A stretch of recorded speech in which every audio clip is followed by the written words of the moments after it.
ان کے ساتھ حارث تھے اور حارث کے پیچھے عبداللہ بن عبد المطلب۔ آمنہ بنت وہب کی نگاہیں جیسے عبداللہ بن عبد المطلب پر گڑ کر رہ گئی تھیں۔ وہ جہاں بھی جاتے آمنہ بنت وہب کی نگاہوں کی زد میں تھے۔ اور پھر قافلہ چلا، اونٹوں کے بلبلانے کی آواز سنائی دی تھی اور آمنہ بنت وہب کو یوں محسوس ہو رہا تھا کہ یہ آوازیں ان کے عبداللہ کے اس وعدے کو دہرا رہی ہیں جو انہوں نے جاتے وقت کمرے کے ملگجے اندھیروں میں کیا، گھبرانا نہیں، میں جلدی لوٹ آؤں گا۔ اور آج بھی جبکہ آدھا مکہ غروب ہوتے ہوئے سورج کی کرنوں سے دھویا جا رہا تھا، آمنہ بنت وہب وہی آوازیں سن رہی تھی۔ سڑک سنسان تھی، دور دور تک کسی جاندار کا اس پر نشان نہ تھا۔ وہ معلوم ہوتا تھا جیسے کوئی مٹیالہ اژدہا ابو قبیس کی پسلیوں سے لپٹ کر ہانپ رہا ہے، لیکن اس خاموشی اور تنہائی کے باوجود آمنہ بنت وہب کے کان وہی آواز سن رہے تھے، میں لوٹ آؤں گا، میں بہت جلد لوٹ آؤں گا۔ اور آج 29واں دن تھا۔ صبح ستاروں کی روشنی میں آوازیں گونجیں گی، اونٹوں کے گلے میں بندھی ہوئی مترنم گھنٹیاں مکے کی امتی فضاؤں کو بیدار کر دیں گی اور عبداللہ آ جائیں گے، آمنہ بنت وہب کے عبداللہ، ان کے اپنے عبداللہ، اور پھر زندگی ایک مترنم ندی کی طرح اٹکھیلیاں کرتی ہوئی بہنے لگے گی۔ آمنہ بنت وہب اس خیال میں کچھ ایسی محو ہو گئی تھی کہ ان کا ماحول اپنا نہیں رہا تھا۔ وہ بسو پیش سے بے خبر سڑک کو تکے جا رہی تھی کہ ان کی لونی برکہ کی آواز نے انہیں چونکا دیا، مالکن حضور! اور مالکن نے چونک کر دیکھا۔ برکہ کے ایرانی حد و حال پر مسکراہٹیں دیوانوں کی طرح قربان ہو رہی تھیں۔ آمنہ بنت وہب کی نگاہوں میں بڑے واضح سوال کو برکہ نے پڑھ لیا اور لہک کر کہا، آقا سردار تشریف لائے ہیں اور نچلے کمرے میں مالکن حضور کا انتظار فرما رہے ہیں۔ بڑے ابا؟ جی ہاں، شاید قافلے کی خبر لائے ہوں۔ آمنہ بنت وہب کے ہونٹوں پر سے مسکراہٹ پھولوں کی طرح جھڑنے لگی۔ وہ تیزی سے دروازے کی طرف بڑھی۔ برکہ کو یوں محسوس ہوا کہ اس کی مالکن ہوا میں اڑ رہی ہیں، لیکن یہ تیزی! برکہ بے اختیار چیخ اٹھی، مالکن حضور! دیوتاؤں کے لیے آہستہ چلیے، سنا ہے ان دنوں میں بھاگا نہیں کرتے۔ اور مالکن نے محبت بھری نظروں سے کنیز کو دیکھا۔ ایک مسکراہٹ من کے ہزار دفتر سمیٹے ان مقدس ہونٹوں پر قربان ہو گئی اور پھر آہستہ حرامی سے سیڑھیاں قطع ہونے لگی۔ سردار عبد المطلب کمرے میں بچھے ہوئے کمبلوں پر آہستہ آہستہ ٹہل رہے تھے۔ وہ اس دنیا میں 100 کے قریب برساتیں گزار چکے تھے۔ اس طویل عرصے میں انہوں نے مکے کی سیاست کو ایک نہیں کئی بار پلٹتے دیکھا تھا اور اپنے ہاتھوں سے پھر اسے سیدھا کیا تھا۔ وہ دن بھی انہیں یاد تھا جب مکے کی سیادت و امارت قصی بن کلاب کے خاندان والوں کے ہاتھ سے چھین لینے کی سازش مکمل ہو گئی تھی۔ انہیں وہ خواب آج بھی بالکل اسی طرح یاد تھے جیسے انہوں نے آج ہی دیکھا ہو، جس میں انہیں چاہ زمزم کی نشاندہی کی گئی تھی اور حکم دیا گیا تھا کہ اسے کھودو اور اپنے خاندان کے ساتھ ساتھ اہل مکہ کو بھی سیراب کرو۔ اس کنویں کے حقوق ملکیت کے لیے قریش کے گھروں میں انتشار پیدا ہونے لگا تھا اور اسی وقت عبد المطلب کو یہ احساس ہوا تھا کہ ان کی اپنی اولاد ہونی چاہیے، کثیر اور مضبوط۔ انہوں نے لات و عزا کے سامنے منت مانگی تھی کہ اگر انہیں 10 لڑکے عطا ہوں تو وہ ان میں سے ایک کو دیوتاؤں کی راہ میں قربان کر دیں گے، اور پھر انہوں نے اس آرزو کو پورا ہوتے ہوئے دیکھا تھا۔ وہ 10 بیٹوں کے باپ اور قریش کے طاقتور سردار بن گئے۔ انہوں نے منت پوری کرنے کے ارادے سے حبل کے تیروں سے فال نکلوایا۔ عبداللہ ان کا سب سے عزیز اور پیارا بیٹا قربانی کے لیے منتخب کیا گیا تھا۔ عبد المطلب گھبرا گئے تھے۔ انہوں نے عبداللہ کے بدلے اونٹ قربان کرنا چاہے اور حبل دیوتا 100 اونٹوں سے کم میں راضی نہ ہوئے تھے۔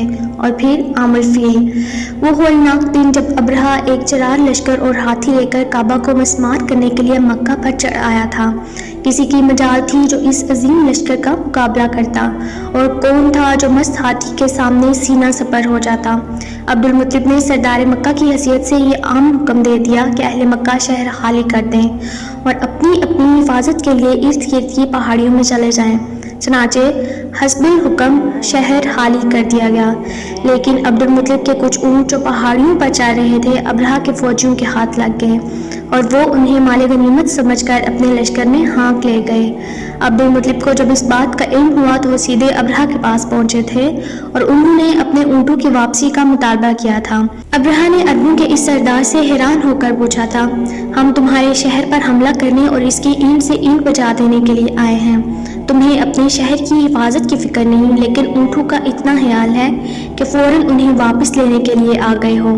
اور اربوں کے غیور سردار نے اپنی نڈر سادگی سے جواب دیا تھا، اونٹوں کا مالک میں ہوں، اس لیے ان کی فکر مجھے ہے، لیکن اس گھر کا مالک خدا ہے، وہ خود ہی تم سے نمٹ لے گا۔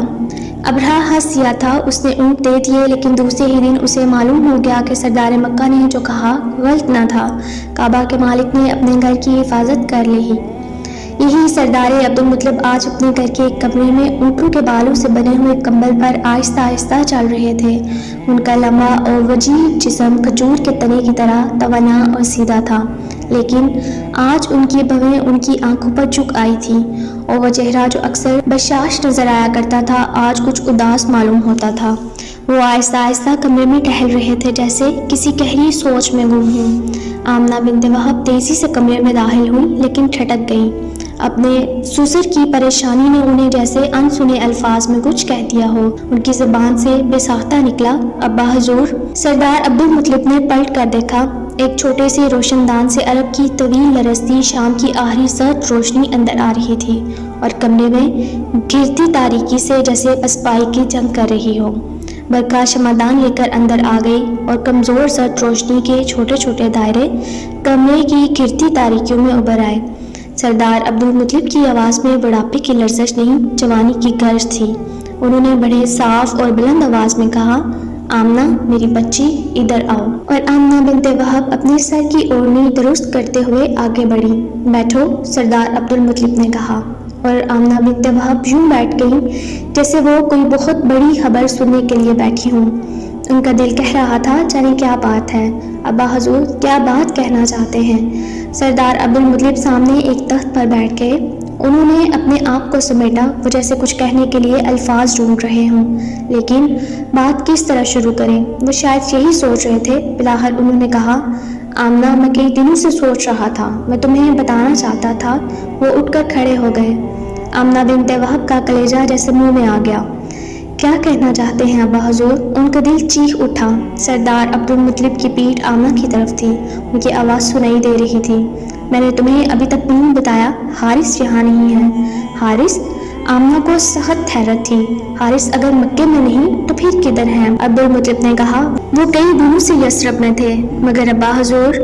آمنہ اس سے زیادہ کچھ نہ کہہ سکی۔ عبداللہ کی بیماری کی خبر آئی تھی۔ آمنہ بنت وہب کے کلیجے پر جیسے کسی نے تاک کا گوسا مار دیا ہو۔ وہ غیر ارادی طور پر اٹھ کر کھڑی ہو گئی اور تیزی سے عبدالمطلب کے قریب پہنچ گئی۔ بیمار؟ ان کے ہونٹوں سے جیسے یہ الفاظ لڑک پڑے تھے۔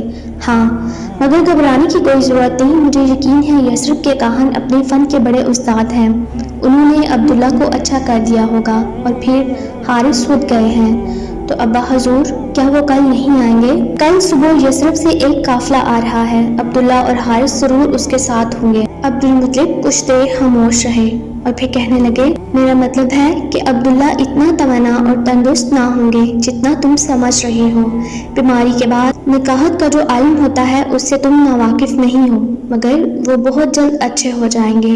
میں اپنے بیٹوں کو خوب جانتا ہوں، وہ اونٹ کی طرح طاقتور ہیں۔ میں نے تمہیں اس لیے بتا دینا مناسب سمجھا کہ تم پریشان نہ ہو جاؤ۔ شکریہ ابا حضور۔ آمنہ بنت وہب نے دل سے کہا، سردار قریش کو کتنا خیال ہے میرا۔ یہ سوچ کر آمنہ کی رگوں میں خوشیاں تیرنے لگی۔ عبدالمطلب کہنے لگے، میں نے حبل کے تیروں سے فال لیا تھا، عبداللہ آ رہے ہیں، میں نے 3 دفعہ تیر پھینکے تھے اور تینوں بار نکلا، وہ ہوش و حرم لوٹ رہے ہیں۔ گھبرانے کی کوئی بات نہیں، اور حبل کے تیر جھوٹ نہیں بولا کرتے بیٹا، تم بالکل نہ گھبرانا۔ عبداللہ آئیں گے تو کچھ کمزور دکھائی دیں گے، شاید زیادہ چلنے پھرنے کے بھی قابل نہ ہوں، یہ بھی ہو سکتا ہے کہ وہ بیماری کی وجہ سے خود بھی پریشان ہوں۔ آدمی بیماری سے چڑچڑا بھی تو ہو جاتا ہے، تم گھبرانا نہیں۔ اسے تم سے اتنی محبت ہے جتنی شاید ریت کے ذروں کو عرب کی سرزمین سے بھی نہیں۔ انہوں نے مڑ کر آمنہ کو دیکھا، ان کے دونوں کندھوں کو اپنے مضبوط ہاتھوں سے پکڑ لیا اور بڑی شفقت کے لہجے میں فرمایا، ہماری بیٹی گھبرائے گی تو نہیں، ہماری بچی بہت مضبوط ہے، بنی کلب کا خون اس کی رگوں میں ہے، اور بنی ہاشم کی عزت کی وہ امین ہے، ہماری بیٹی بہت مضبوط ہے، وہ کبھی گھبرائے گی نہیں۔ اور آمنہ بنت وہب جیسے اس زمین سے کہیں بلند ہو گئی ہوں۔ انہیں یوں محسوس ہوتا تھا کہ آسمان کی بعید وسطوں میں بکھرے ہوئے ستارے ان کی کرتے راہ بن کر رہ گئے ہیں۔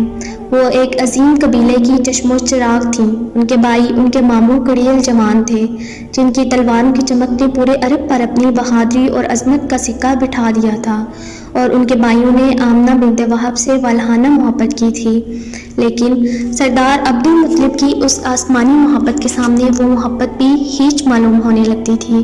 ان کی آنکھوں میں آنسو آ گئے۔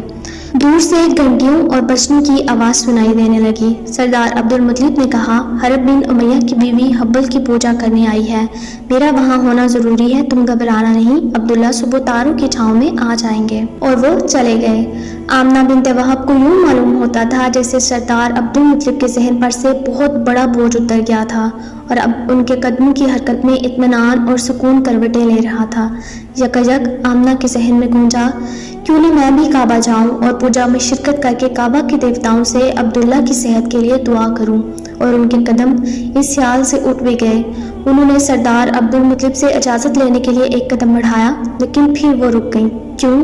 اس کا جواب شاید آمنہ بنت وہب بھی نہیں دے سکتی تھی۔ کچھ ایسا ہی ہوا تھا۔ جب سے آمنہ بنت وہب امید سے تھیں، کعبہ کے دیوتا کچھ بیگانے سے ہو گئے تھے۔ آمنہ بنت وہب کو اکثر یہ خیال آنے لگتا کہ کعبے میں پتھر ہی تو ہیں، ویسے ہی پتھر جیسے ان کے گھر کی دیواروں میں چن دیے گئے ہیں۔ ان پتھروں کے سامنے عبودیت کا اظہار کیسے جائز ہو سکتا ہے؟ اور وہ اپنے ان خیالات سے ڈرنے لگی تھی۔ اب بھی کعبہ میں جانے اور دعا مانگنے کے خیال کے ساتھ ہی کچھ ایسے خیالات ان کے ذہن میں کوٹ اٹھے تھے۔ ان کے خون کی روانی نے جیسے ان کے کان میں یہ سب کچھ کہہ دیا ہو، اور وہ اپنے خون کی ان آوازوں کو اپنے ذہن سے کھرچ کر پھینک دینے کے لیے اپنے آپ کو مصروف کرنے پر مجبور ہو گئی۔ برکہ، انہوں نے ڈری ہوئی آواز میں اپنی کنیز کو پکارا۔ مالکن حضور، برکہ تو جیسے پاس ہی تھی۔ کل صبح تمہارے مالک آ رہے ہیں۔ مالکن، کل صبح؟ برکہ نے پوچھا۔ ہاں، یثرب کے قافلے کے ساتھ، اور گھر میں جیسے بارات آ گئی۔ بکری ذبح کی گئی تاکہ یخنی بنائی جائے، اور پھر عبداللہ کے ساتھ کوئی مہمان بھی تو آ سکتا تھا۔ بنی ہاشم کے گھر میں کوئی مہمان آئے اور اس کی آؤ بھگت نہ ہو، یہ کیسے ممکن ہے؟ اس لیے پوری بکری پکائی جائے گی۔ برکہ کے احتجاج کے باوجود مالکن حضور خود سارا کام کرنے پر مصر تھیں۔ کم از کم چھوٹے سردار کا کھانا تو وہ خود ہی پکائیں گی۔ انہیں ان کے ذائقے کا علم تھا۔ اگر شوربے میں ذرا سی بھول چوک ہو جائے تو سرید کو وہ ہاتھ نہیں لگاتے تھے، اور آمنہ کے ہاتھ کا پکا ہوا سرید کتنے شوق سے کھاتے تھے۔ انہوں نے ایک مرتبہ نہیں 1000 مرتبہ اس کی تعریف کی تھی۔ اس لیے آج آمنہ بنت وہب ہی ان کے لیے یہ تیاریاں کریں گی۔ لیکن آج عجیب سی بات ہو رہی تھی۔ ہر کام یوں چٹکی بجاتے میں ہو جاتا تھا۔ بکری کا تازہ گوشت پلک جھپکتے میں گل گیا، اور ابھی کعبہ سے حرب بن امیہ کی بیوی کے بچوں کی آواز نہ تھمی کہ سرید کے لیے شوربہ تیار ہو چکا تھا۔